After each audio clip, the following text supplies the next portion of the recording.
Chile Secreto.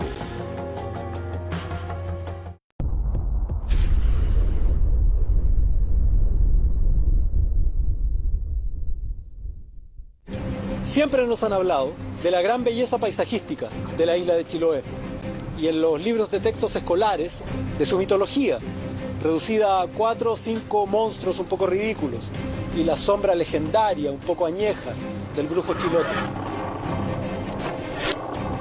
Pero hoy, en Chile Secreto, viajamos a esta isla a investigar en profundidad estas creencias. Y nos vamos a sorprender, porque lo que descubrimos fue una compleja organización administrativa mágica, un estado ocultista paralelo al Estado chileno, que gobernó durante casi 100 años esta isla y que algunos piensan que hoy lo sigue haciendo desde la clandestinidad. Hoy, en Chile Secreto, hablaremos de la Recta Provincia.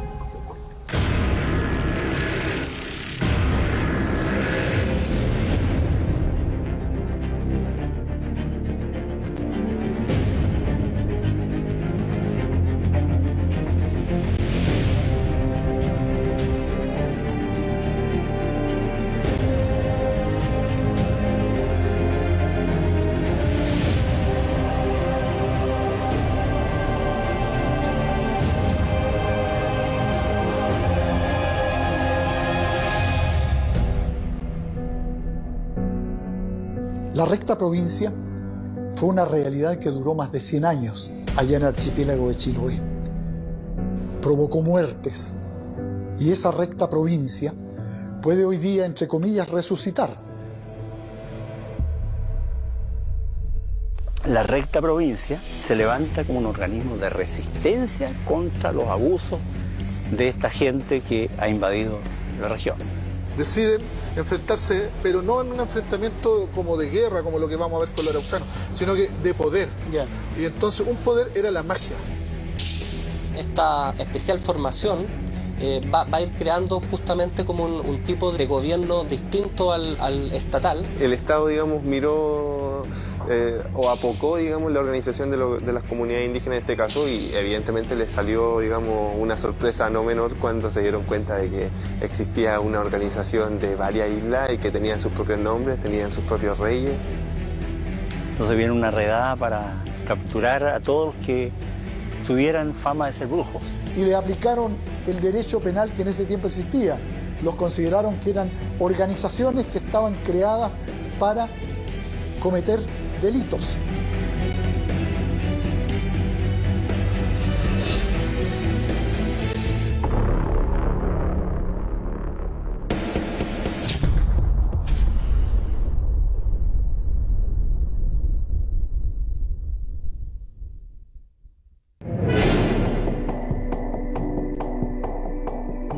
Cruzando el canal de Chacao y a más de 1000 kilómetros de Santiago se encuentra Chiloé, la isla más grande de Chile. En el punto donde el país explota en 1000 islas, se levanta esta comarca lluviosa de lomas verdes y canales tranquilos. Un paisaje de fantasía que esconde un mundo complejo y en verdad alucinante.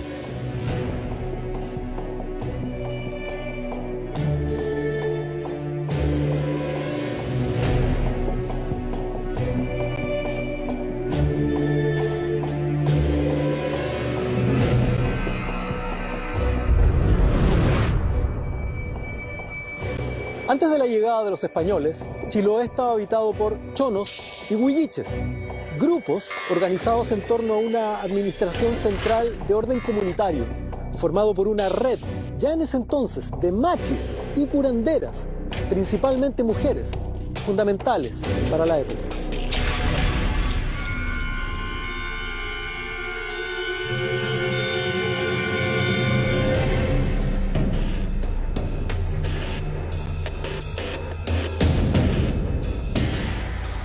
Todo este tema de la brujería, el tema de la magia, estos temas ocultistas, siempre relacionados con el hecho de la presencia del demonio, llegan acá a Chile, cabalgando primero en la migración europea que se producía en el siglo XVII, por ejemplo. Eran los españoles quienes llegaban acá, españoles militantes desde el punto de vista de fe del catolicismo.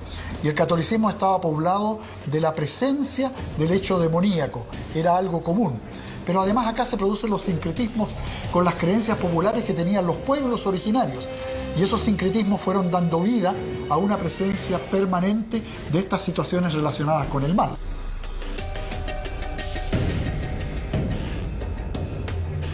En primera instancia, cuando llegan los pueblos originarios, en este caso los huilliches, deciden enfrentarse, pero no en un enfrentamiento como de guerra, como lo que vamos a ver con los araucanos, sino que de poder. Y entonces un poder era la magia, que ellos lograban obtener, por ejemplo, de el saber cómo vivir, qué planta utilizar, qué tipo de marisco, cómo vivir, cómo entender ese espacio. Y se encuentran con el español, por otro lado, que desafía, pero también los desafía lo desconocido. Entonces, si podían dominar a ese español, a eso desconocido, quería decir que ellos eran más fuertes. Serán investigadores e historiadores locales quienes nos cuentan los orígenes de este mundo mágico ancestral, formado por el choque de dos culturas contrapuestas, la europea y la originaria. Entonces, la recta provincia se levanta como un organismo de resistencia contra los abusos de esta gente que ha invadido la región. Ese es entonces el antecedente de esta... Claro. Entonces, por eso mismo, hablar de brujería tiene un sentido un poquito anecdótico, folclórico, si tú quieres, sí, claro. Pero en lo fundamental es una historia, es parte de la historia de Chiloé, sí, claro. Donde el indígena se defendió de esta manera. Y creó una organización paralela para asistirse en el fondo, ¿no? Claro. Y en el fondo, ¿qué hacía? Era proyectar hacia el español los miedos, las creencias y los miedos de los españoles. Entre ellos el cristianismo, ¿no? Por supuesto, ahí está el cristianismo de por medio, el que sustenta ideológicamente todo este sistema. Entonces, de alguna manera, explotaron un poco la concepción sobrenatural del conquistador y de alguna manera provocaron también, ¿no es cierto?, que... Control a través del miedo. Del miedo. Y claro, y efectivamente, de alguna manera, entre comillas, hubo un aprovechamiento, yo diría ahí, intelectual de este caso del indígena, para que el español, de alguna manera, siga, ¿no es cierto?, teniendo temores muy fuertes, aparte del temor que ellos traían, por sus imágenes que traían desde España, que se cimentaron también acá y que de alguna manera fueron potenciados por las creencias indígenas.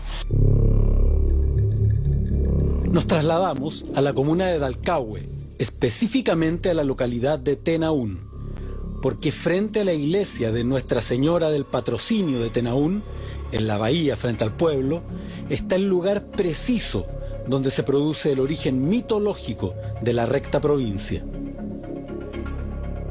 Renato, aparte de los orígenes históricos y políticos de la recta provincia, también hay un origen mitológico. ¿Cómo es eso, más o menos?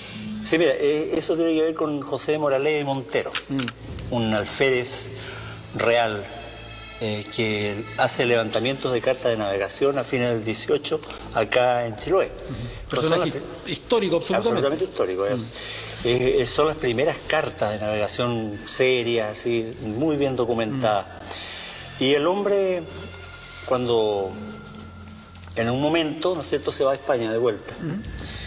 Y ahí entra la leyenda, porque dice que cuando se va a España él quería llevar algunos nativos. Y nadie quería irse. Entonces llega a esta misma rada, lo que estamos mirando ahí al frente, el mar de Tenaún, y quiere hacer algo como para impresionar a la gente. Y se transforma. Esto es la leyenda, ¿no? La leyenda, estamos hablando de la leyenda. Por eso mismo, la leyenda y la historia se mezclan, se cruzan. Claro. Y se transforma en un cahuel, en una tonina, se transforma en un lobo marino, en una paloma. Él habría sido una forma de brujo, ¿no? Europeo. Claro, entonces la gente que está recibiendo esta presencia real allá afuera, ¿no? Quedan como sonrientes, pero no espantados, como él pensaba. Entonces le pregunta y le dice, oiga, pero ¿no impresionó a ustedes lo que yo le hice? Y la persona que los recibe dice, mire, señor, lo que pasa es que estas cosas también se hacen acá. Entonces le dice, ¿pero acaso tenéis hechiceros? Claro. Y le dice, bueno, sí, hay gente que maneja ciertas lides, ¿no? Ciertas artes. Ciertas artes. Y pues traerme a alguien para conocerlo, le dice, porque... Y le hacen llegar a la Chilpina, que era una hechicera de Quetalco, dice, que es un poco más al sur de acá. Y llega ella, el relato oral que hay hoy dice que hace unos aparatos, genera unos movimientos de manos, y ese mar que ustedes ven ahí se empieza a abrir. Se empieza a abrir, se empieza a abrir, y baja las dos barcas de don José de Moraleda y Montero, quedan en seco. Entonces, frente a esto, el hombre dice, ustedes manejan mucho poder, pero yo quiero recompensarlos por esto y ayudar a que crezcan. Y va a una de las embarcaciones a buscar un libro que aparece mencionado en el proceso, y es un libro forrado en cuero, con cerraduras de alquimia, y ese se lo pasa a la Chilpina. Un libro de arte a la Machi como regalo, que era un libro de arte mágico. Y ese libro de arte mágico fue asumido y comenzado a estudiar por algunos huilliches, mapuches, y allí se produce el tema de generar lo que se llama y se conoce en el lenguaje nuestro como la recta provincia, que también se llamó la mayoría y que tenía también otros nombres como Tribunal de la Raza Indígena. Fue así como se organizó un grupo de brujos en Chiloé para operar a través de la magia negra en toda la isla, pasando completamente desapercibidos a los ojos de cualquiera.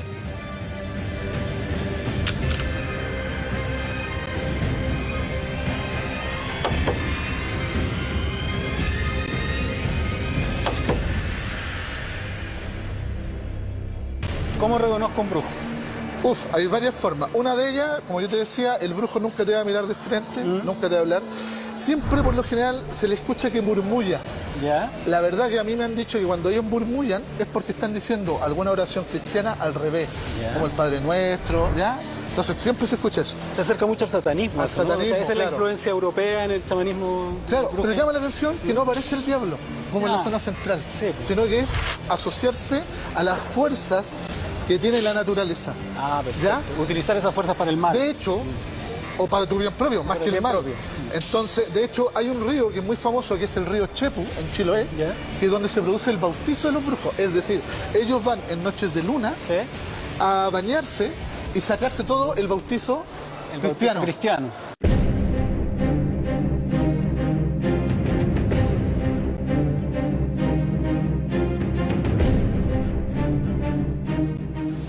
Estamos acá en la zona de Tocoihue y es en esta cascada mitológica donde venían los aspirantes a brujos de la recta provincia para lavarse durante 40 noches en una forma de sacrificio ritual, el bautismo cristiano, para poder ingresar a la cofradía de brujos.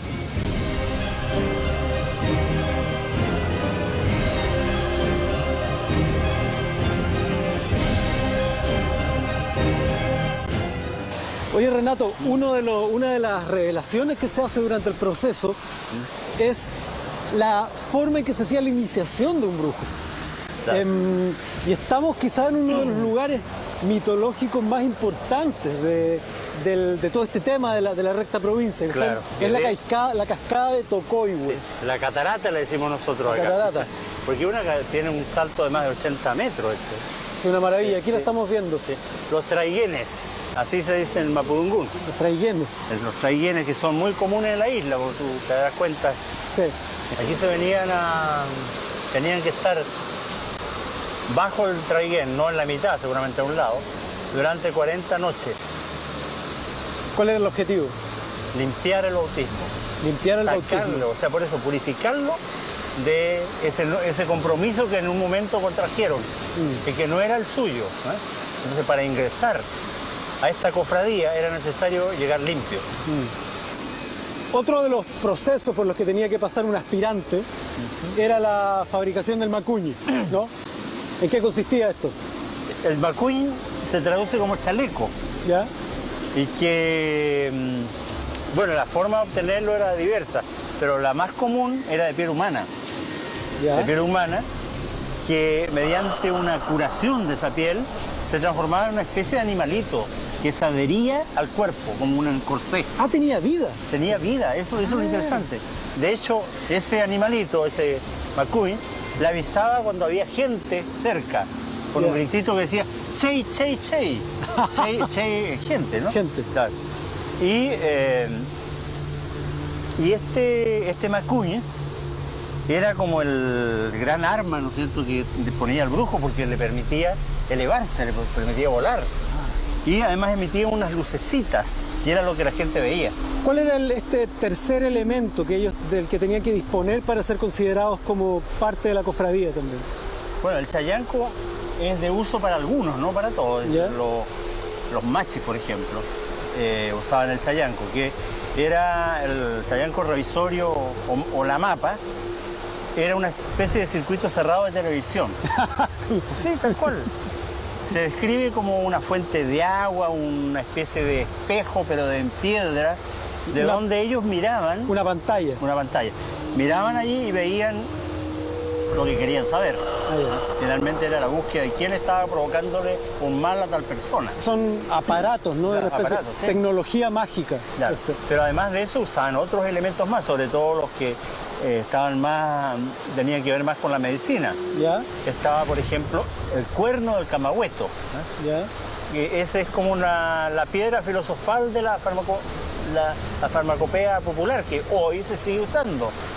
Hace poco conversamos con una señora frente a Castro que para las quebradillas arregla quebraduras y le pone polvito de raspado de cacho de camagüeto. Pero el camagüeto es un ser mitológico, ¿de dónde saca camagüeto? Bueno, tú sabes que el concepto mitológico no, sí, claro. Es relativo, ¿no? Bueno, de alguna parte lo sacan, nos mostró el cuernito. Sí, claro. Bueno. Y lo importante, dice ella, que lo hace con otras cosas, pero al final tiene que ponerle ese polvito porque si no, no sella bien el hueso. Fantástico. Bueno, eso también fue usado por los brujos.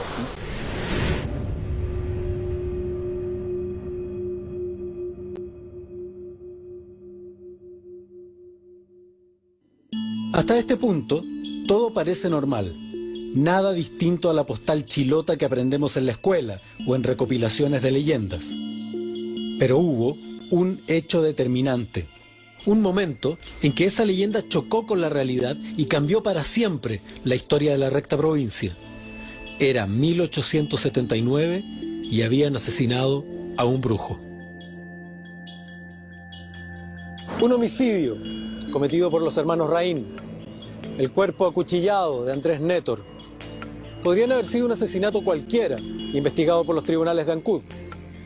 Pero ellos declararon que lo habían asesinado por ser un brujo y uno maligno. El registro exacto de lo ocurrido con Andrés Nétor quedó en el expediente judicial del Juzgado de Letras de Ancud, en el que los hermanos Santiago y Cipriano Raín declaran bajo juramento ser los autores de la muerte de Nétor. En el libro que recoge fragmentos de los juicios, llamado Los Brujos de Chiloé, célebre proceso del Juzgado de Ancud, declaración de los reos del año 1908, queda establecido: Cipriano Raín le hunde un cuchillo en el cuello a Andrés Nétor y lo mata por brujo. Lo que se descubre tras el juicio es algo increíble. Los inculpados declaran que Nétor, el asesinado, pertenecía a una organización de brujos llamada la Recta Provincia, que tendría dominado prácticamente a todo Chiloé. Durante uno de los juicios, fue uno de los detenidos y procesado por brujería, Domingo Coñuecar, quien finalmente revela no solo la existencia de una compleja organización ocultista, sino que entrega antecedentes sobre su estructura, prácticas rituales y jerarquía política. Una de las cosas más sorprendentes de la Recta Provincia es la complejidad de su estructura, ¿no? Sí. Es como la estructura de un Estado o de me comentabas tú de un partido político. O sea, es como un partido político, pero como un partido político pero que está en clandestinidad. ¿Y cómo era esta organización? Tú me comentabas que habían territorios, Claro. Habían como comarcas, que tenían nombres supuestos, no era Santiago era de Naún, Lima era otro lugar para más al sur. ¿Eran nombres secretos? Nombres secretos, claro, nombres clandestinos. Estamos por eso yo digo que además tiene una estructura muy parecida al sistema leninista de partido, ¿no? Porque hay bases, hay células que funcionan en áreas como esta, por ejemplo, Jicaví, Tenaún, ¿no? Y esas células en áreas que tenían otros nombres. Entonces esas células a su vez tenían delegados hacia otro nivel de estructura. Y así hasta llegar a una cúspide. Pero una comarca, por ejemplo, tenía un sistema, tenía sus propios brujos, tenía sus propios curanderos. Claro, y tenían hay una terminología muy compleja, ¿no? Reyes sobre la tierra, reyes bajo la tierra, venían los reparadores, etcétera, una serie de nombres muy extraños. Chiloé fue prácticamente el último territorio español en América y recién en 1826 fue incorporado al naciente Estado chileno. Y fue durante ese vacío de poder que generó este proceso que la recta provincia se hizo poderosa, llegando a convertirse en la organización que reemplazaba a la autoridad ahí donde el nuevo Estado era incapaz de llegar. Para lograrlo, fueron implementando un sofisticado sistema social, un estricto organigrama que la convirtió en un verdadero gobierno paralelo. A la cabeza habían reyes, luego virreyes y escribanos, alcaldes, reparadores e investigadores, luego brujos comunes, curanderos y machis. Finalmente, guardianes que protegían los lugares de sus encuentros, eran los porteros de la cueva. Se organizaron las sociedades, las localidades se empezaron a organizar para administrarse de manera, digamos, independiente, ya que el Estado aún no llegaba. Por ejemplo, hay lugares, si tú vas a la isla de Lemuy, todavía hay un lugar que se llama Punta Lima, porque la isla de Lemuy, en ese lugar de Tif, creo que como detrás de Tif, bueno, ese lugar por la recta provincia era denominada como Lima, entonces todavía se llama Punta Lima. O sea, si eso no te dice, o sea, la toponimia de un lugar no te dice que eso se mantiene aún en el imaginario. ¿Continúa operando de alguna manera? No lo sé. No lo sé si continúa operando, pero al menos está presente. Está presente y no se puede desconocer.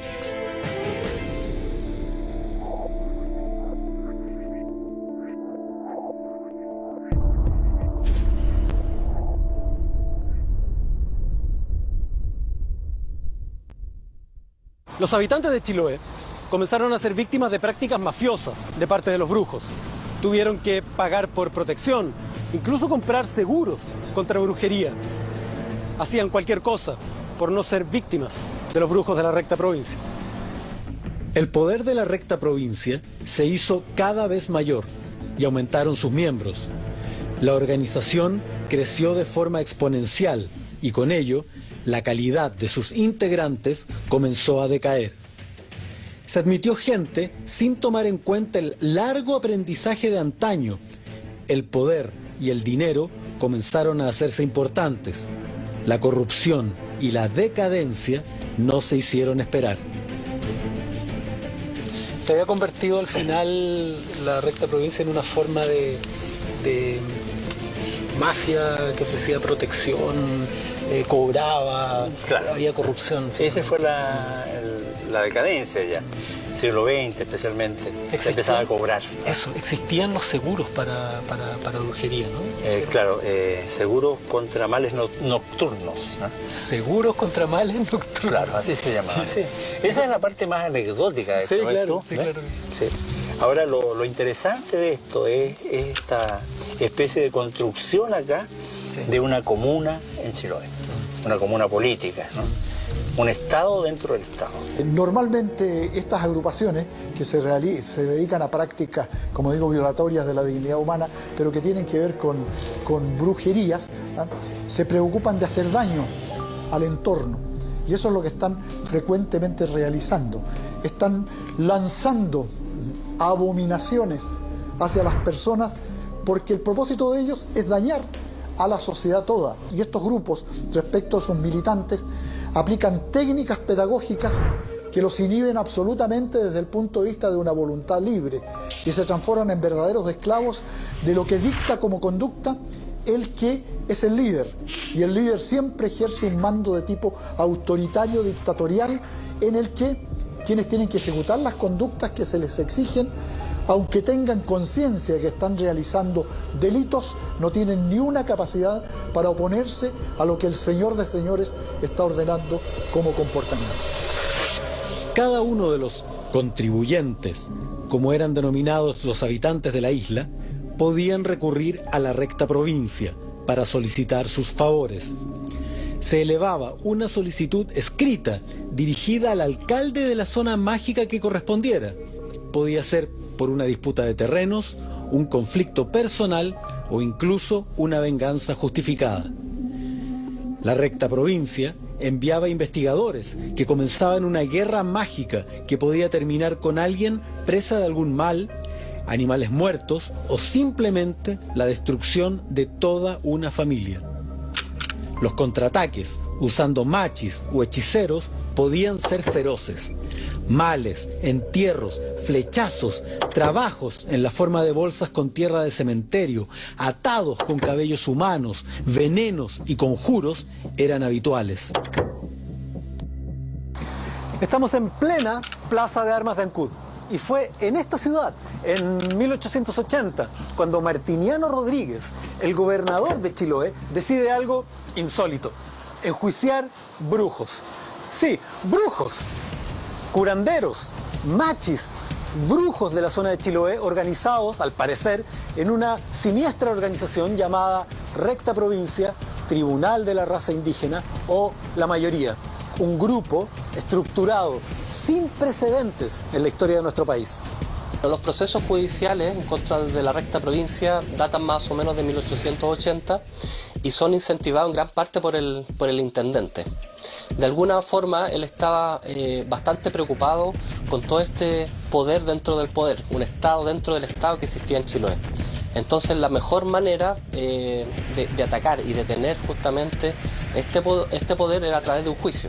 En el año 1880, un gobernador de Chiloé de apellido Rodríguez, él ordenó procesar a estas agrupaciones de magos, a estas agrupaciones de brujos, a esta agrupación de La Mayoría, y le aplicaron el derecho penal que en ese tiempo existía.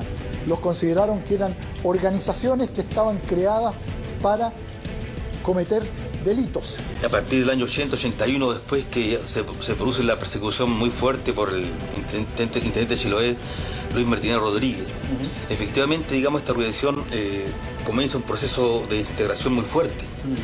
Mira, motivado principalmente porque ya venía un poco, digamos, con asuntos medio fraudulentos, con problemas de complot un poco ilegales. Corrupción. Corrupción. Ya venía realmente entre comillas, digamos, con una desintegración ya, yo diría, por su actividad que estaban realizando. Bueno, a partir de eso también, fíjate, otro que complotó sobre este tema es que ya Chile comenzaba a tener en Chiloé un proceso muy fuerte desde el punto de vista, digamos, de asentarse más administrativamente y judicialmente. Por lo tanto, también, de alguna manera, ahí hubo una fuerza legal, digamos, contra este grupo clandestino, que también provocó, ¿no es cierto?, de alguna manera, cierto, entre comillas, temor, digamos, de sus integrantes. Lo que subyacía era entonces la chilenización de Chile. Exactamente.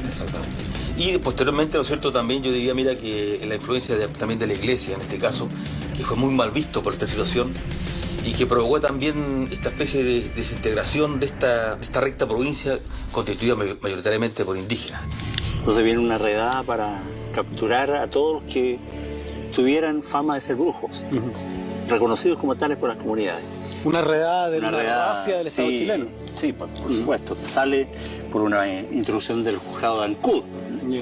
Y aquí, en Quicabí, aquí frente a esta iglesia, que seguramente era la misma, pero tenía una torre más alta, aquí detienen a uno de los inculpados, a Zapata, al brujo Zapata.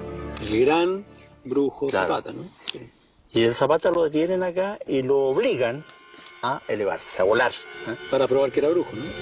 Claro, para que demostrara frente a esta... había una milicia que acompañaba al equipo que andaba buscando brujos. Entonces Zapata le dicen, ya, ahora elévate, sube, elévate, porque eres brujo. Y él sabía, y si lo hacía, se estaba inculpando. Exacto. Estaba demostrando que era brujo. Y le dijo que él no sabía que era eso.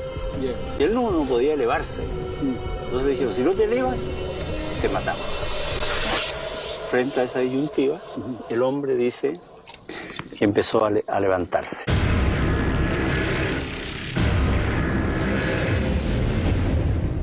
Se elevó como un dron a la altura de la torre, que como le digo era 2 veces más alta. Y estando arriba, uno de estos soldados, lo que hace es tomar su arcabuz, apuntar y dispararle al brujo Zapata.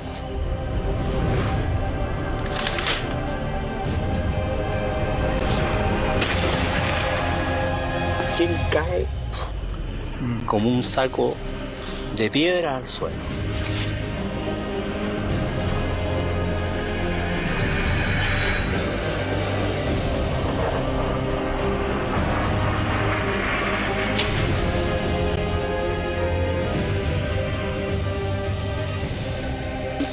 Después de esto, ¿dónde llevan a Zapata? Pero Zapata hay que sepultarlo. Lo traen al cementerio, lo sepultan, pero alguien dice, pero él es brujo. Demostró que era brujo al subir a la altura de la torre. Bueno, estamos entrando al cementerio de Quicabil, ¿no? Sí. Entonces dicen, no, tenemos que asegurarnos, dice la soldadesca, la autoridad de esa época, que este hombre no salga de la tumba. ¿Ya? Y lo que hacen es, sobre su tumba empiezan a poner piedras, grandes trozos de piedra lo van a cubrir. Ahí tenemos la muestra de eso.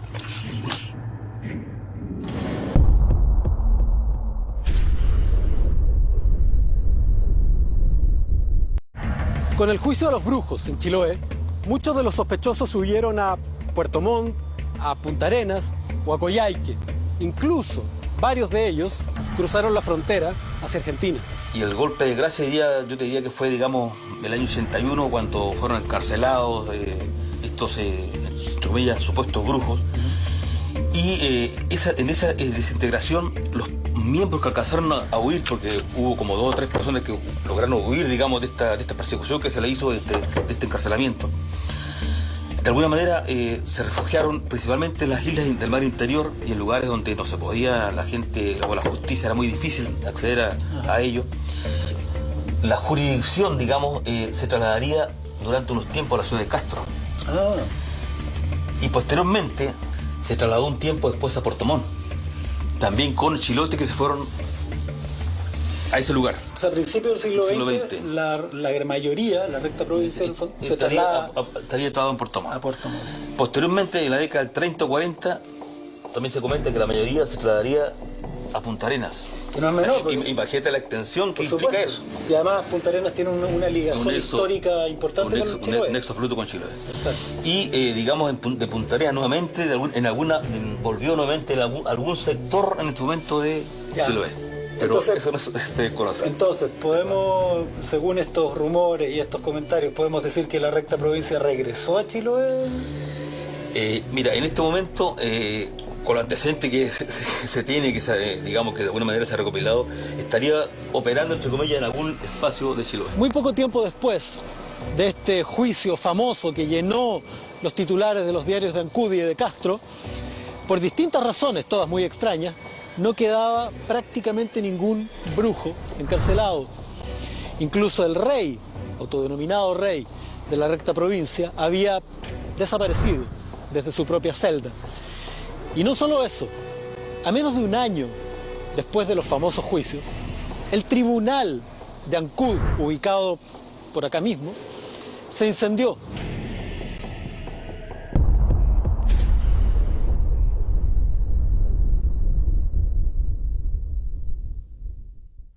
Queremos pensar en la recta provincia como en un hecho histórico. Sin embargo, su influjo, o al menos su sombra negra, aún opera sobre la mente de los chilotes. Es historia viva en la Isla Grande de Chiloé.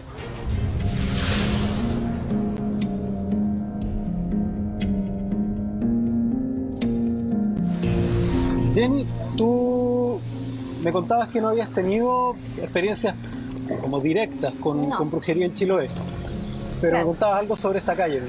Sí. Bueno, acá, como en todo Chiloé, está lleno de brujos, pues acá esta calle igual. ¿Esta calle? Esta calle también, pues sí, yo sé que hay. Porque, bueno, hay una historia de un tío que falleció en 1994, hace ya mucho tiempo. A él le hicieron brujería. Ah. Sí, porque mi tío era muy bueno para el trago, era bueno para el tandeo. Para el tandeo, claro, como se dice. Y lamentablemente se estuvo con una amiga de un amigo. Ya. El amigo lo supo. Ya. Uno de sus mejores amigos. ¿Y qué pasó? Que le dio algo en el trago. Brujería. Oh. Mi tío falleció. ¿Qué pasó? Mi tío fue a operar antes que nada al hospital de Castro. Cuando nosotros lo fuimos a ver con mi mamá, no nos reconoció.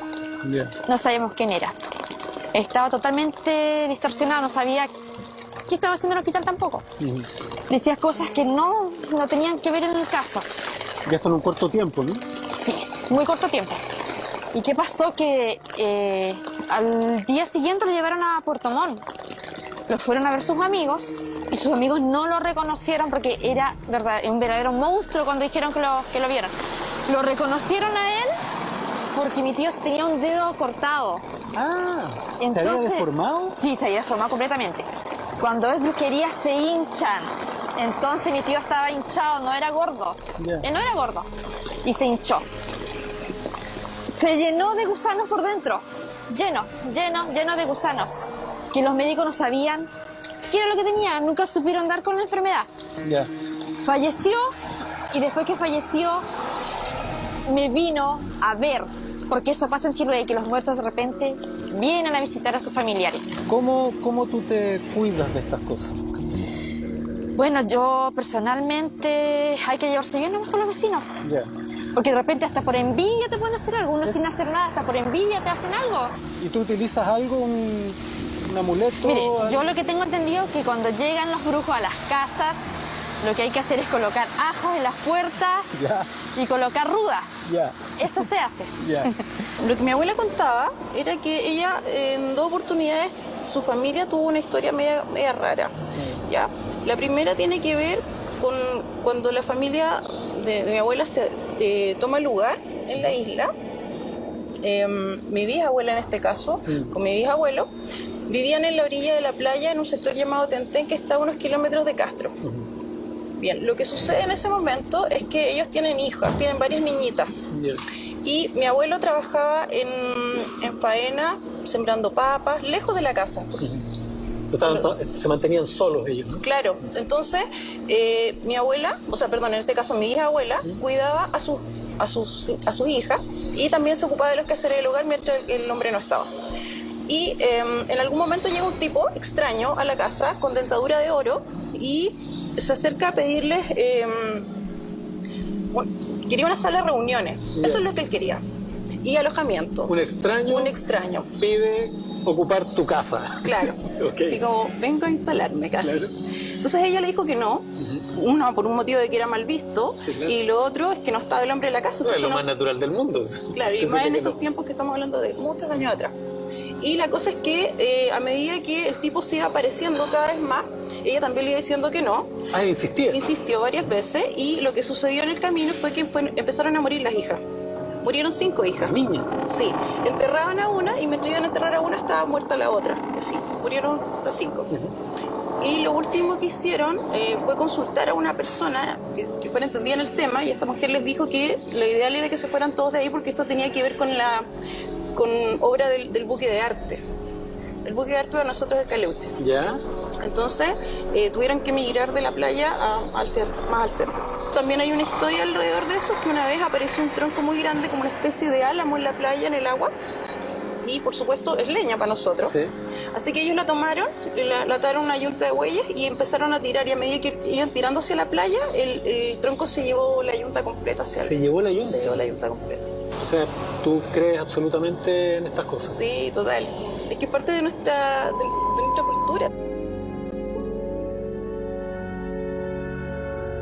Me tocó ir a quedarme en la casa de mi abuela una noche y me acuerdo que se abre la puerta, que era muy gruesa, ya de forma misteriosa. Esto fue como en la madrugada, tipo 3 de la mañana, y obviamente como uno santiaguino, yo dije, bueno, un ladrón.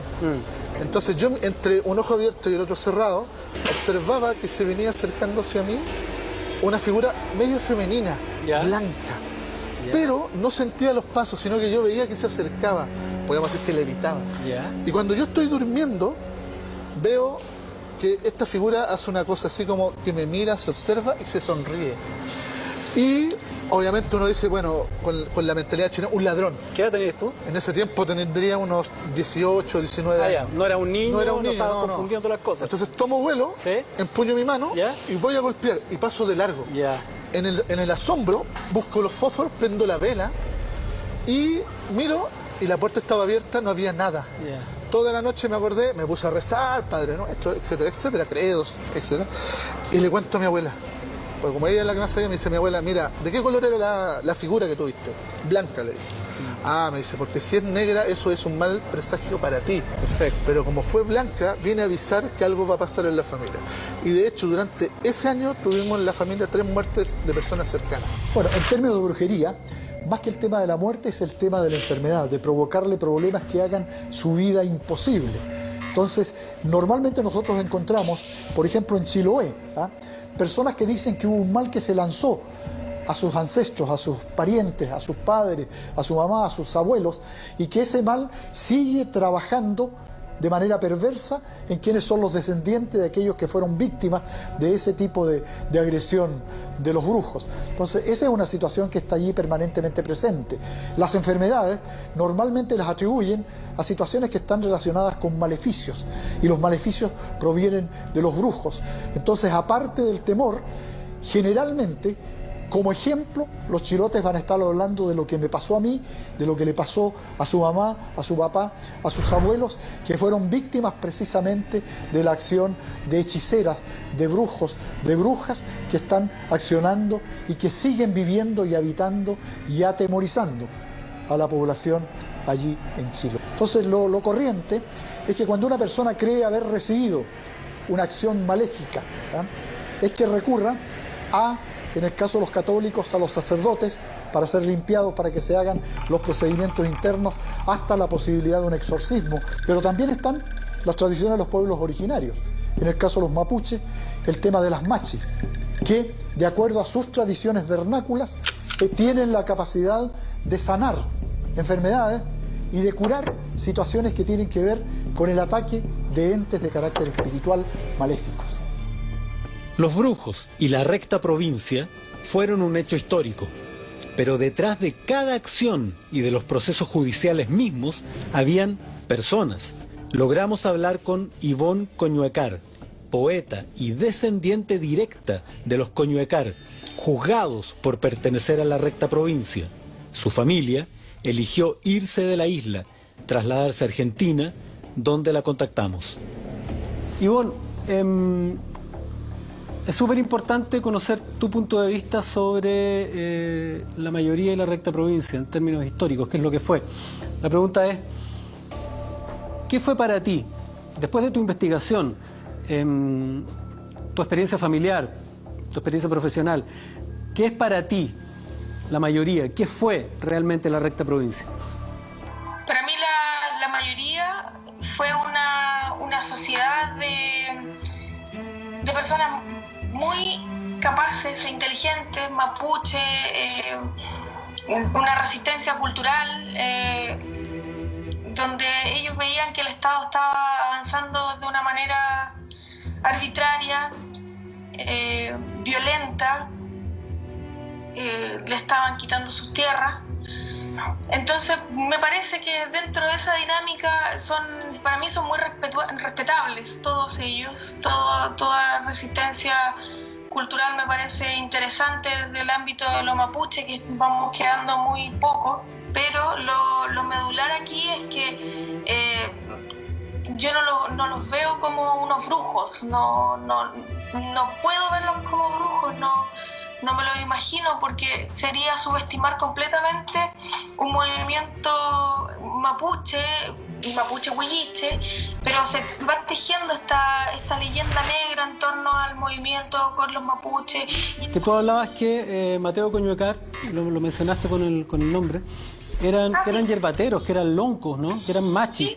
¿Sí? Coméntanos, dinos. Sí, Mateo Coñuecar en el juicio dio una lista de hierbas que era lo que utilizaban para curar, porque eran loncos, eran yerbateros, eran machi, aunque también está esta idea del calcumachi, que es el que utiliza las fuerzas más oscuras. Si hubieran sido brujos, probablemente se les hubiera podido condenar por crímenes, pero no fue así, no se les condenó por crímenes, fueron torturas, azote, fue la prohibición de que se juntaran, pero no, y esto negro que se tejió. Entonces obviamente qué mejor modo de separarlos y limpiarse las manos.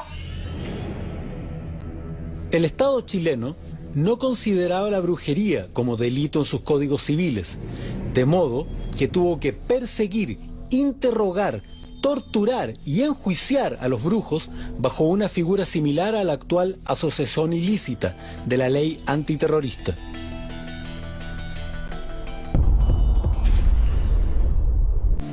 La recta provincia, ¿existe? Yo creo que la recta provincia todavía existe. Todavía existe en algunos sectores o en todo el archipiélago, pero está latente. Clandestina. Clandestina, latente, y creo que todavía de alguna manera influye también en la mentalidad de muchos chilotes. Hasta el día de hoy incluso muchos chilotes creen que existe esta organización.